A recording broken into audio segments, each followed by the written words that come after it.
សំណួរជាបន្តទៀតពាក់ព័ន្ធនឹងការដាំដុះរបស់កសិករយើងដែរតែពាក់ព័ន្ធទៅលើដំណាំស្រូវគាត់សួរថាតើការបាចជីទ្រាប់បាតឬក៏បាចជីបំប៉នទៅលើដំណាំស្រូវដោយប្រើប្រាស់ជីសរីរាង្គលាយជាមួយនឹងជីគីមីគួរតែប្រើប៉ុន្មានក្នុង1ហិកតាបាទសំណួរល្អបាទព្រោះអីការប្រើប្រាស់តែជីមួយមុខឬក៏មួយប្រភេទធ្វើឲ្យដំណាំយើងដុះលូតលាស់ហ្នឹងមិនសូវបានយូរអង្វែងទេបាទជាពិសេសគឺគីមីហើយក៏មិនសូវល្អគ្រប់ជ្រុងជ្រោយដែរបើសិនជាបងប្អូនកសិករយើងប្រើលាយគ្នាទាំងសរីរាង្គទាំងគីមី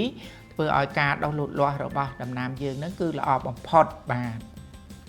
ប៉ុន្តែការលាយគ្នានេះគឺយើងមាននៅក្នុងកម្រិតកំណត់មួយច្បាស់លាស់បាទឧទាហរណ៍បងប្អូនយើងប្រើជីធម្មជាតិជប៉ុនសញ្ញាផែនដីជាមួយនឹង NPK សញ្ញាក្បាលសឹងឬក៏ជីអ៊ុយរ៉េសញ្ញាក្បាលសឹងបាទបងប្អូនយើងគួរប្រើនៅវគ្គទី1បាទដែលយើងហៅថាទ្រាប់បាតឬក៏យើងបាចនៅស្រូវយើងអាយុ14ថ្ងៃគឺយើងប្រើនៅជីធម្មជាតិជប៉ុនសញ្ញាផែនដីចំនួន100គីឡូបូកជាមួយនឹងអ៊ុយរ៉េ50គីឡូក្នុង1ហិកតាហើយវគ្គបំប៉នលើកទី1គឺស្រូវយើងចាប់ពីអាយុ28ទៅ32ថ្ងៃហ្នឹងបងប្អូនយើងអាចប្រើជីធម្មជាតិជប៉ុនសញ្ញាផែនដី100គីឡូបូកនឹងជីអ៊ុយរ៉េសញ្ញាក្បាលសឹងហ្នឹង50គីឡូក្នុង1ហិកតានិងវគ្គផ្ដាច់ចុងក្រោយបងប្អូនយើងអាចប្រើតែជីអ៊ុយរ៉េសុទ្ធដែល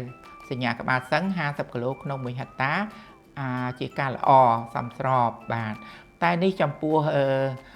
ដីដែលសមស្របដីដែលមានជីជាតិគ្រាន់បើហើយគួរសមហើយប៉ុន្តែបើសិនជាតំបន់យើងបើសិនជាស្រែយើងមិនសូវមានជីជាតិល្អទេឬក៏ដីបកមុខលើអីបងប្អូនគួរតែថែមនៅជី NPK សញ្ញាក្បាលសឹង20-20-15នៅវគ្គបាចផ្ដាច់ទើបជាការល្អហើយបានមានសារធាតុចិញ្ចឹមគ្រប់គ្រាន់សម្រាប់ឲ្យស្រូវយើងនឹងដុះលូតលាស់ល្អផ្ដល់ផ្លែផ្កាឲ្យយើងពេញចិត្តបាទអរគុណ